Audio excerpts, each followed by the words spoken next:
some people have the conception that most homeless people are just lazy and they're not trying to get a job and they're all just drunks or drug addicts. But from the day we met Jim, ever since he's been trying to get a job, he tells us how many applications he's turned in. He's turned in probably over 100 or so now. And he always talks about his family too, his daughter. He cares a lot about his daughter. But his wife makes it kind of hard for him to see her on a regular basis. And he's just a good guy that just kind of has gotten some rough. He's gone through some rough times, and he's just trying to get back up on his feet. But his income right now is signing.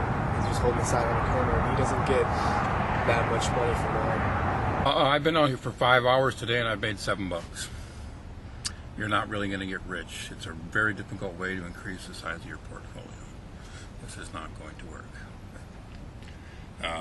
Different days you do better than others. Sundays is a particularly good day. And the warmer the weather is, the more people that come out here, the more difficult it is to make any money. Well, today I've made $2.50 since about 9 o'clock this morning, and it's now 3:45. So today hasn't been a real good day. Today I've been out there since about 12:30, 1 o'clock, running a sign. I've got $3.12 in my pocket.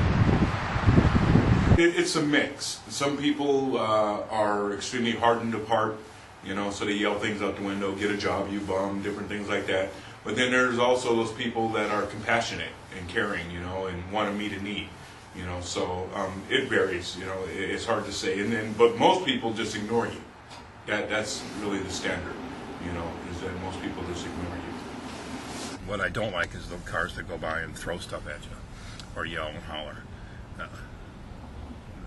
And it's usually the young guys that do that. You're not going to find women doing that, or the older guys. They don't do it. It's the young guys that do that. Yeah, I don't enjoy this. I find it embarrassing.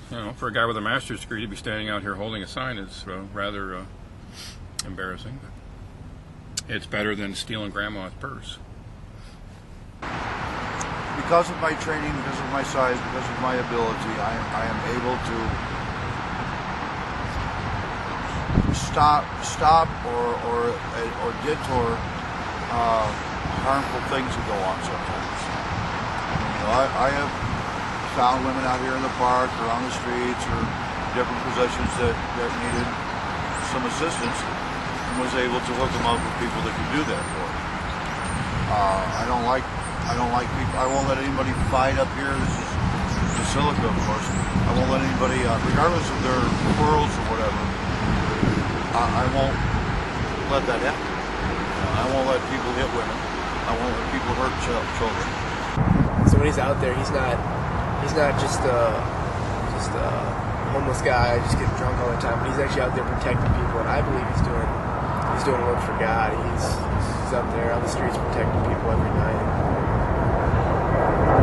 But it's a thing that I do. I'm big enough and able enough to do that, so I feel that's important. Robert is a guy that we've really built a real strong relationship with. You can tell that he's really got a heart for God. When we pray with him, he always prays with us.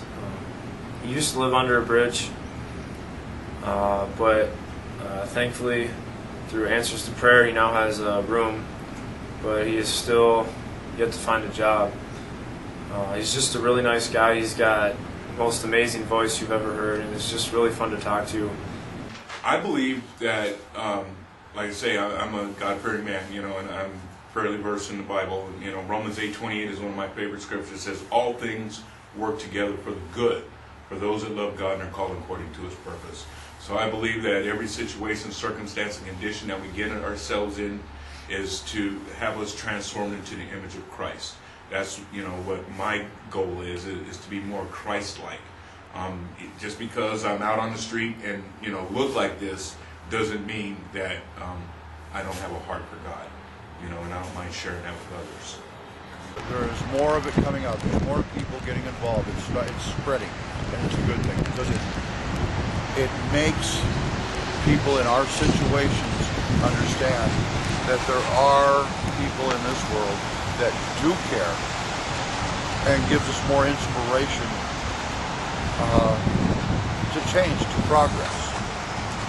And it helps. There used to be like 28, 29 of us living out here. There's probably 12 now.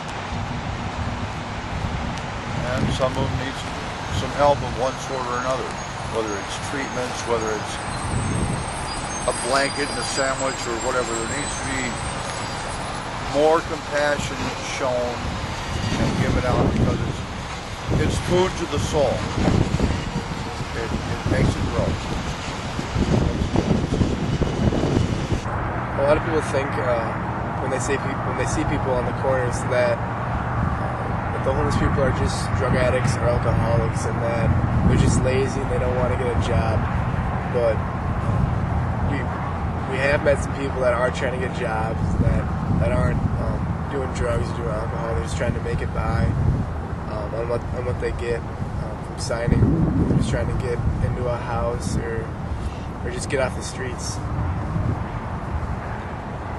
But we have met a lot of people who are addicted to drugs and are alcoholics. But the thing is no one is beyond the grace of God. Everyone deserves someone to love them, someone to care for them, someone to make sure they're doing all right.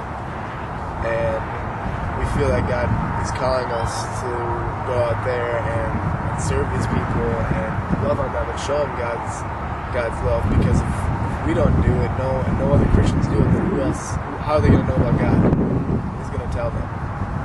And so I feel that it is important for other Christians to get out there and start serving the homeless, whether it's in a soup kitchen or whether it's on your own. But it's important, and even if they are drinking or addicted to drugs, you can still help them out. You can still give them food, and just try and talk to them about God, and just listen to them, just pray with them. Because there are some people that really do want to have a chance, but it doesn't happen overnight. It's not going to happen in 30 days. It's going to take 6 months to a year of them trying and the community trying back, being accepted, saying, well, now you have to be perfect. Well, that's crazy. If somebody's been dysfunctional for 15 years and then they want them the next day to be totally square cut, John Doe, tie, haircut, you know what? That's probably not going to happen. You have to be patient, understanding, restrictive, but with agape love as a dead sinner. Too many times I've heard stories of people snubbing their nose or walking on the other side of the street, or these people, they're real, and they Christ died for them the same way He died for you and me, and they're just as valuable to Him, and we need to make an effort to do the right thing. A lot of people are lost and scared, and they just retract into drugs and alcohol or seclusion or whatever, and they're dying. But there's people that, like I'm trying to fill some steps in, that will reach out here and walk through the mud with them and get a little dirty and be a little cold and be a little